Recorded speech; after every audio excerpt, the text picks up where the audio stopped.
नमस्कार मित्रांनो. थोडी मोकळी, सुटकेचा निश्वास मिळणार आहे मीन राशीला जानेवारी महिन्यामध्ये. गेल्या 20-25 दिवसापासून बरीचशी दगदग तुम्ही केलेली आहे आणि अजूनही ती चालू आहे.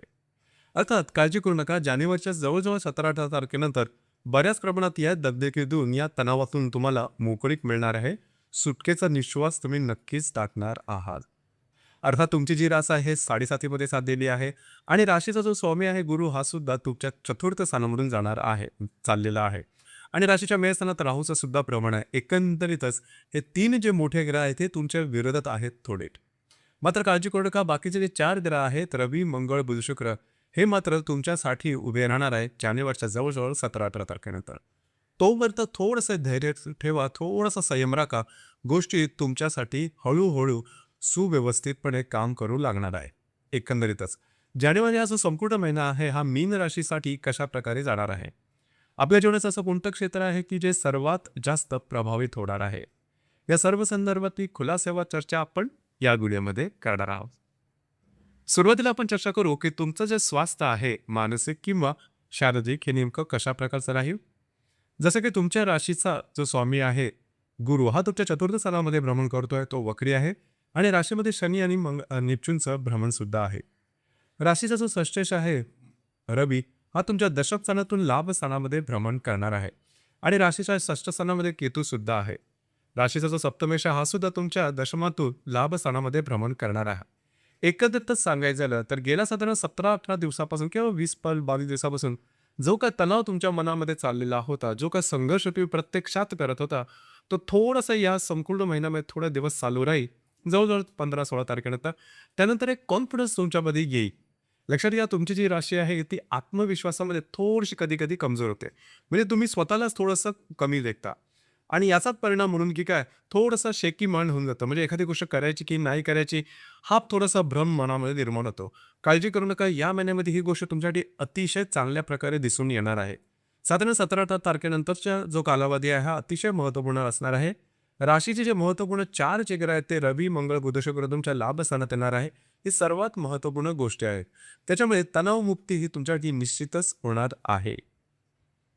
यानंतर आपण चर्चा करू की तुमचं जे आर्थिक स्थैर्य आहे हे नेमकं कशा प्रकारचं आहे. जसं की तुमच्या राशीचा जो सगळ्यात महत्त्वपूर्ण ग्रह मंगळ, हा जो की तुमचा धनेश आहे किंवा भाग्येश सुद्धा आहे, तो तुमच्या दशमातून लाभ स्थानामध्ये भ्रमण करेल. राशीचा अष्टमेश सुद्धा तुमच्या दशमातून लाभात भ्रमण करेल आणि राशीचा जो लाभेश आहे शनी, हा तुमच्याच राशीमध्ये भ्रमण करत आहे. काळजी करू नका. आर्थिक संदर्भातले कुठल्याही प्रकारचे मोठे त्रास तुम्हाला अजिबात होणार नाही. उलट पक्षी तुमची अडकलेली येणी मात्र येतील आणि भाग्याची साथ उत्तम प्रकारे तुम्हाला लाभेल. याचप्रमाणे जर का तुम्ही शेअर मार्केटमध्ये ट्रेड करत असाल तर थोडंसं सावधानीने ट्रेड करणं गरजेचं आहे. अर्थात तुम्हाला लाभ तर मिळते, परंतु जर का तुम्हाला चांगली इन्व्हेस्टमेंट करायची असेल तर नीट विचार करून इन्व्हेस्टमेंट करा. लक्षात घ्या, at the back of mind ही गोष्ट चांगली लक्षात ठेवा की तुमची जी रास आहे ही 7.5 चाललेली आहे. गोष्टी तेवढ्या सहज सोप्या नाही आहेत. याचा अनुभव गेल्या 7-8 महिन्यामध्ये तुम्ही निश्चितच घेतलेला असेल. जानेवारीच्या महिन्याच्या जवळजवळ 17 तारखेनंतर बऱ्याचशा गोष्टी तुम्हाला सुरळीत झालेल्या आहेत असं वाटेल आणि तुम्ही परत पूर्वपदावरती याल. तसं करू नका, अलर्ट राहा. मात्र जो चांगला कालावधी आहे त्याचा संपूर्णपणे लाभ घ्या तुमच्या फायद्यासाठी. ही गोष्ट थोडी महत्त्वपूर्ण आहे. यानंतर आपण चर्चा करू गृहसौख्य किंवा घराचं जे वातावरण आहे नेमकं कशा प्रकारचं राहील. जसं की तुमच्या राशीचा जो चतुर्थेश आहे बुध, हा तुमच्या दशम स्थानामध्ये भ्रमण करत आहे. 18 तारखेनंतर नंतर हा तुमच्या लाभात भ्रमण करेल आणि तुमच्या चतुर्थामध्ये गुरु भ्रमण करत आहे, तो सध्या बकरी आहे. लक्षात घ्या, घरातल्या ज्या मोठ्या वडीलधाऱ्या व्यक्ती असतील त्यांच्या आरोग्याकडे थोडंसं लक्ष देणं गरजेचं राहील. घरातल्या व्यक्तींबरोबर छोट्या मोठ्या कारणामुळे मतभेद, मतवैचित्र अशा प्रकारचे सुद्धा काही अनुभव येऊ शकतील. थोडंसं डोळे झाक करा, बॅकफुटला या किंवा थोडं ॲडजस्टमेंट करा. ही गोष्ट महत्त्वपूर्ण आहे. वास्तूच्या संदर्भातली महत्त्वपूर्ण कामं, नवीन वस्तू घेणं, असलेली विकणं किंवा वास्तूंतर रेनोव्हेट करणं, अशा प्रकारची कामं या महिन्यामध्ये थोडीशी दूर ठेवा. थोडं महत्त्वपूर्ण आहे. तुमच्या अंदाज या संदर्भात चुकू शकते. लव्ह लाईफ किंवा रिलेशनशिपबद्दल सांगायचं झालं तर साधारणतः जानेवारीच्या 17-18 तारखेनंतर हे जे सर्व रवी, मंगळ, बुध, शुक्र तुमच्या लाभामध्ये भ्रमण करत आहेत ते पंचम दृष्टी सप्तम दृष्टीने तर तुमच्या पंचम स्थानाला पाहतील. एकंदरीतच जर तुम्ही कोणत्या रिलेशनशिपमध्ये असाल त्यांच्याबरोबर छोट्या मोठ्या कारणामुळे वादविवाद वरचे वर झालेले दिसून येते. आणि आपलं रिलेशनशिप ब्रेकअप होत आहे की काय, अशा प्रकारचे सुद्धा काही अनुभव येऊ शकते. तर त्या संदर्भात थोडीशी काळजी घेणं गरजेचं राहील. ही गोष्ट महत्त्वपूर्ण राहील. या गोष्टीवर थोडंसं लक्ष देणं गरजेचं राहील. ज्या गर्भवती महिला आहेत त्यांनी सुद्धा स्वतःच्या आरोग्याकडे थोडं लक्ष देणं गरजेचं राहील. आरोग्याच्या संदर्भात खास करून मानसिक तणावाच्या संदर्भात कुठल्याही प्रकारचे जर का तुम्हाला सिग्नल किंवा संकेत मिळाले, लगेचच्या लगेच डॉक्टर इलाज करणं गरजेचं राहील. ही गोष्ट महत्त्वपूर्ण आहे. आरोग्याचा संदर्भ यामुळे थोड्याफार प्रमाणात तुम्हाला जाणवू शकेल. जे विद्यार्थी वर्ग आहे त्यांनी काळजी करू नका. जी काही मेहनत तुम्ही केलेली आहे आतापर्यंत, त्याचे तुम्हाला चांगले अनुभव मिळू शकते. अर्थात हे जरी चांगले अनुभव तुम्हाला मिळाले, म्हणजे जवळ-जवळ 20-22 तारखेनंतर तुम्हाला जाणवेल, की तुमच्यामध्ये हरवलेला जो आत्मविश्वास आहे, हा परत तुमच्यामध्ये व्यवस्थितपणे जागेल किंवा जागा होईल. परंतु याचा अर्थ असा अजिबात देऊन चालू नका, की तुम्हाला लेट गो करायच्या आहेत गोष्टी. पण जसं मगाशी सांगितलं, की 7:30 अजूनही चालू आहे आणि त्याच्यामुळे त्यामध्ये कधी-कधी आपण स्वतःच्याच कृतीने गोष्टी थोड्याशा विस्कळीत करतो. तर इथे थोडंसं लक्ष देणं गरजेचं आहे. कंटिन्युअस एफर्ट देणं ही गोष्ट फार महत्त्वपूर्ण राहील विद्यार्थी वर्गांसाठी. यानंतर आपण चर्चा करू वैवाहिक जीवन. तुमच्या राशीचा जो सप्तमेश आहे बुध, हा तुमच्या दशम स्थानामध्ये भ्रमण करतो आहे. साधारणतः तो 12 ते 18 तारखेनंतर तुमच्या लाभ स्थानामध्ये भ्रमण करेल. तर खास करून आणि तुमच्या सप्तम स्थानात रवीची सुद्धा दृष्टी आहे. तर जर तुम्ही विवाहात असाल तर वैवाहिक जोडीदाराचे नातेसंबंध उत्तम राहतील, काळजी करू नका. वैवाहिक जोडीदारावर बाहेर फिरायला जाणं किंवा चांगला वेळ किंवा टाईम स्पेंड करणं अशा प्रकारचे सुद्धा काय अनुभव येतील. थोडंसं वैवाहिक जोडीदाराच्या आरोग्याकडे लक्ष देणं गरजेचं राहील.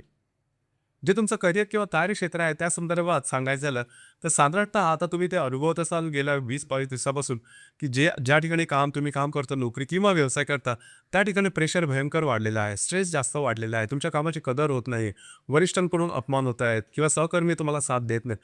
असे एक ना अनेक प्रकारचे अनुभव तुम्ही घेतलेले असतील. याच्यातून तुम्ही निश्चितपणे बाहेर पडत आहात. परंतु इथे एक गोष्ट सांगावीशी वाटते, की भावनेच्या आहारी जाऊन कुठल्याही प्रकारचे चुकीचे निर्णय मात्र घेऊ नका. ही गोष्ट फार महत्त्वाची आहे आणि ते जर का तसे निर्णय घेतले, तर त्याचे जे परिणाम आहेत ते येणाऱ्या काही वर्षापर्यंत तुम्हाला भोगायला लागू शकतात. 7.5 अजून संपलेली नाही. ही गोष्ट फार महत्त्वपूर्ण राहील. या गोष्टीकडे थोडंसं लक्ष देणं सुद्धा तेवढंच गरजेचं राहील. एकंदरीत सांगायचं झालं तर गेल्या काही महिन्याची तुलना केली तर या महिन्यामध्ये बऱ्याचशा गोष्टी तुमच्या सुरळीत होत आहेत. खास करून आर्थिक स्तरावरती गोष्टी तुमच्या अपेक्षेप्रमाणे होत आहेत किंवा ज्या गोष्टी तुम्ही आधीपासून या गोष्टींबद्दल प्रयत्न केलेले असेल, मग ते शिक्षण असेल, आर्थिक स्तर असेल, तुमचं करिअर असेल, त्याचे चांगले आउटपुट तुम्हाला निश्चितच जानेवारी महिन्यामध्ये मिळणार आहे.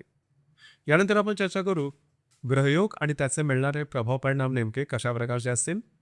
दिनांक 6 तारखेला रवी आणि शुक्राची ही जी युती आहे ही तुमच्या दशमात होणार आहे. तुमचे वरिष्ठ किंवा सहकर्मी यांच्याबरोबर ताणले गेलेले नातेसंबंध बऱ्याच प्रमाणात नॉर्मल होते. दिनांक 9 तारखेला मंगळ आणि शुक्राची सुद्धा युती होणार आहे. तुमच्या 10व्या स्थानामध्ये तुमच्या कामाचं ॲप्रिसिएशन होईल, ज्यामुळे एक समाधान ज्याला आपण म्हणतो ते समाधान तुम्हाला निश्चितच मिळेल. मात्र दिनांक 9 तारखेला परत थोड्याफार गोष्टी वरिष्ठांबरोबर किंवा सहकर्मींबरोबर थोडासा वेगळ्या प्रकारे होतील किंवा थोडाफार तणाव तुम्हाला येऊ शकेल.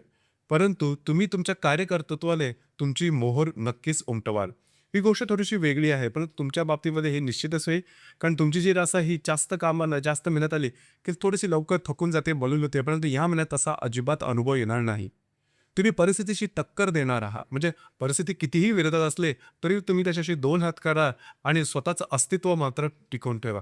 ही गोष्ट थोडी महत्त्वाची आणि खरं तर हीच गोष्ट तुम्हाला या 7.5च्या कालावधीमध्ये टिकवून ठेवायची आहे आणि त्याचा नक्कीच अनुभव तुम्हाला साधारणतः जानेवारी महिन्यामध्ये निश्चितच येईल. दिनांक 10 तारखेला गुरु आणि मंगळाचा प्रतियोग होणार आहे. या ठिकाणी जे तुमच्या घरातले व्यक्ती असतील त्यांच्यावर छोट्या मोठ्या कारणामुळे वादविवादाचे प्रसंग निर्माण होऊ शकतील. थोडीशी काळजी घ्या. दिनांक 15 तारखेला शुक्र आणि हर्षलचा त्रिकोणयोग होणार आहे. हा जो त्रिकोणयोग आहे तुमच्यासाठी शुभफलदायी राहील. काही चांगले उत्तम लाभ मिळू शकतील. मित्रपरिवाराकडून तुम्हाला काही चांगले साथ संगत सुद्धा मिळू शकेल.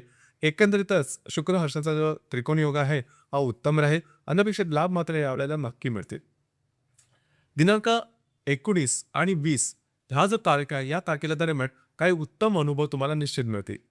बुध आणि मंगळ जे तुमच्या लाभस्थानामध्ये भ्रमण करतात त्याचा त्रिकोणयोग तृतीयात असणाऱ्या हर्षल बरोबर होणार आहे. अतिशय उत्तम अशा प्रकारचा हा योग असणार आहे.